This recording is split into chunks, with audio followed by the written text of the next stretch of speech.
Bueno, esta mañana, después de una semana de intentar formar equipo económico y de lograrlo recién al cabo de 5 días, la nueva ministra Silvina Batakis anunció su primer paquete de medidas. El paquete de medidas de la ministra Silvina Batakis está pensado íntegramente para calmar los temores de los mercados. La idea que sobrevoló toda la conferencia de prensa, todos los anuncios, pero también todas las respuestas a las preguntas que le pudieron hacer mis colegas ahí en el microcine del Ministerio de Economía esta mañana, tuvieron ese fin: calmar a los mercados, tranquilizar e intentar terminar con la corrida financiera que en estas últimas 3 semanas puso primero en aprietos a Martín Guzmán y después lo terminó eyectando y mandando el dólar a 300 pesos. Bueno, ese objetivo está cumplido parcialmente. Ahora lo vas a ver en un ratito porque baja un poco el dólar paralelo en los mercados financieros, baja un poco también el dólar paralelo en el mercado negro, en el mercado blue, pero no baja a los niveles previos a la incertidumbre que generó la salida de Martín Guzmán. Y creo yo, tampoco termina de aventar los temores que los financistas tienen respecto del programa económico. Les cuento más o menos qué es lo que anunció la ministra. Bueno, en primera instancia, un fuerte apretón del presupuesto. Dijo la ministra que el gasto a partir de ahora se va a ejecutar en la medida que haya la guita en cada repartición y no que se va a financiar como se hace hoy en virtud de la Ley de Administración Financiera con criterio de devengado, es decir, gastar y después vemos quién me la compensa. Esto es un cambio que parece solamente técnico, pero que tiene un fuerte componente político y que, bueno, la ministra expresó de la siguiente manera. Las cuotas presupuestarias mensuales que el Ministerio de Economía otorga a toda la Administración Pública Nacional para poder hacer la asignación y la ejecución de sus propias erogaciones va a ser solamente acorde con la proyección de caja real, es decir, que nosotros no vamos a gastar más de lo que tenemos. Este fue el puntapié inicial de una serie de medidas que conforman un paquete de ajuste ortodoxo, como manda el Fondo Monetario y como se aplica históricamente siempre a fuerza de condicionamientos en los países donde hay pactos con el Fondo Monetario. Dijo la ministra que se van a mantener las metas del acuerdo que firmó Martín Guzmán. A eso supeditó todo el resto de la política y eso quiere decir que no solamente se va a intentar gastar menos, sino que además se va a intentar financiarlo menos con emisión monetaria.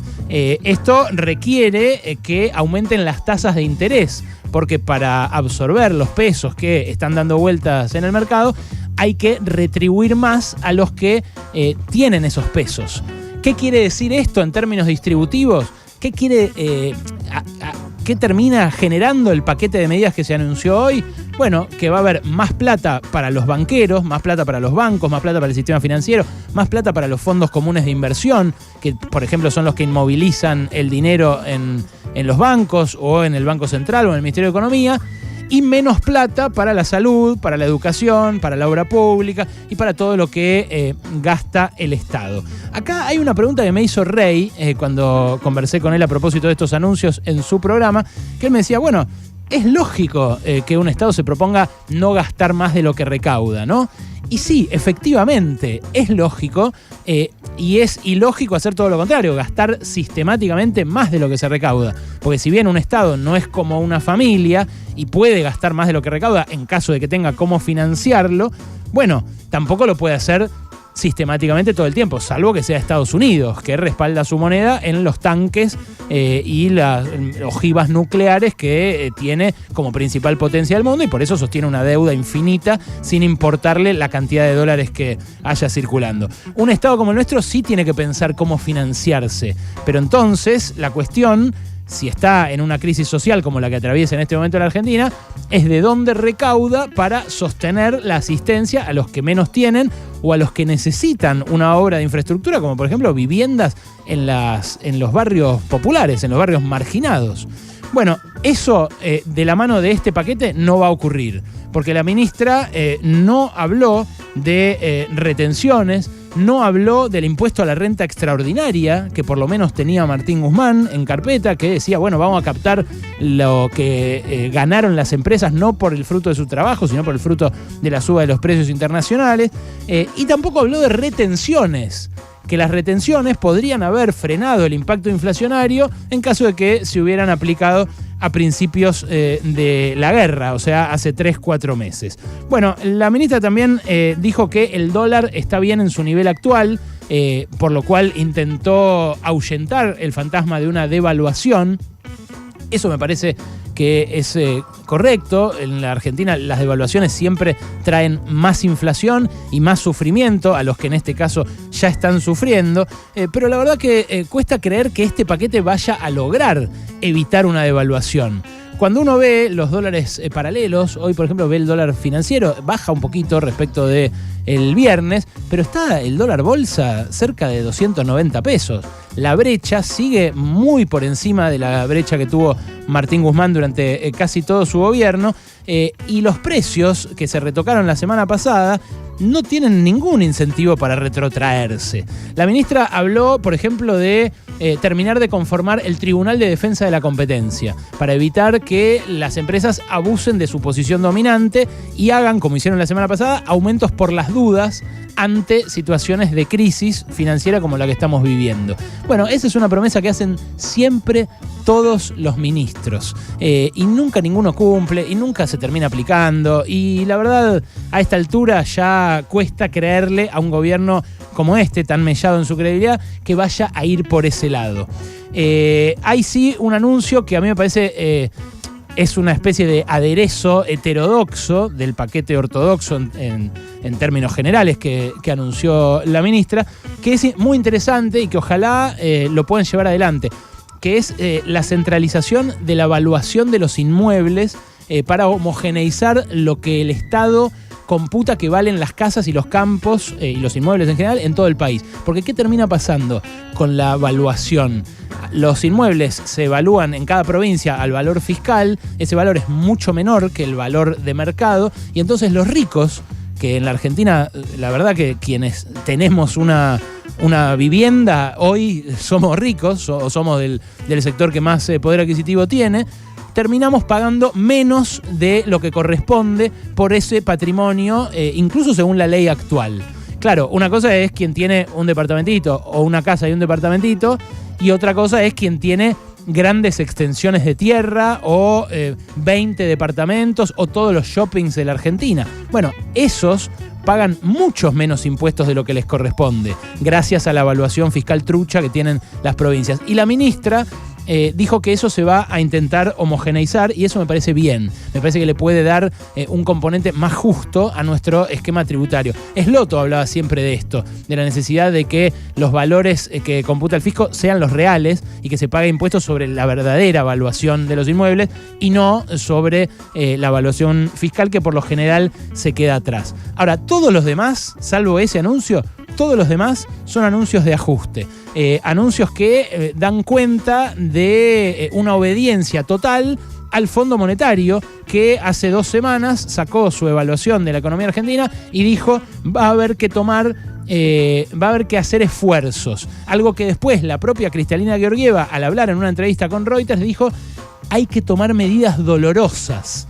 Bueno, la dolorosa es esta, llegó la dolorosa, como se dice cuando estás en el restaurante. La dolorosa es que el Fondo Monetario dice que subió el gasto en términos reales en la primera mitad del año y que ahora hay que ajustarlo.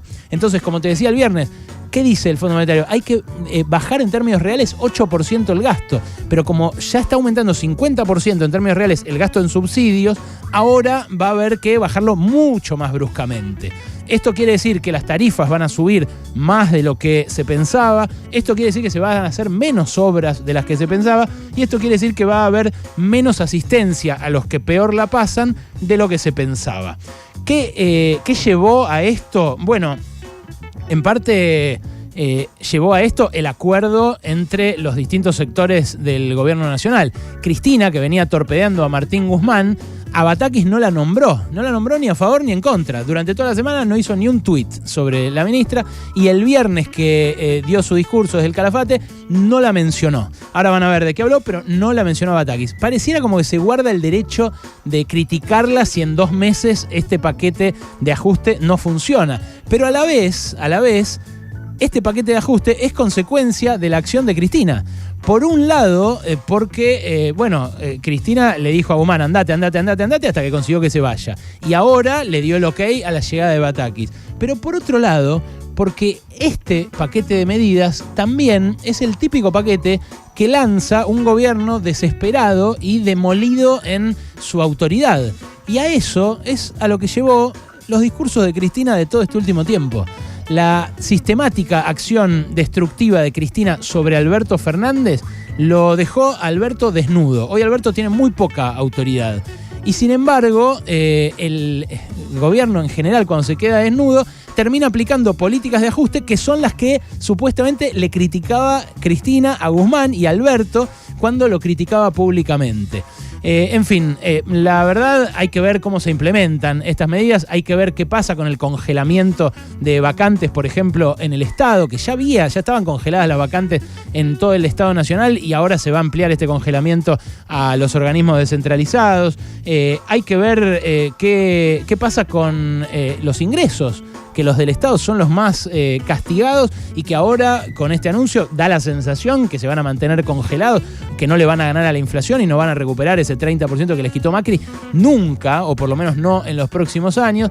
Y sobre todo hay que ver qué pasa en la calle, porque el sábado hubo una gigantesca movilización contra el Fondo Monetario que hicieron grupos de izquierda, aunque la atención se la llevaron los del banderazo de ultraderecha, que llevaron la guillotina, hicieron el circo de siempre, pero eran poquitos.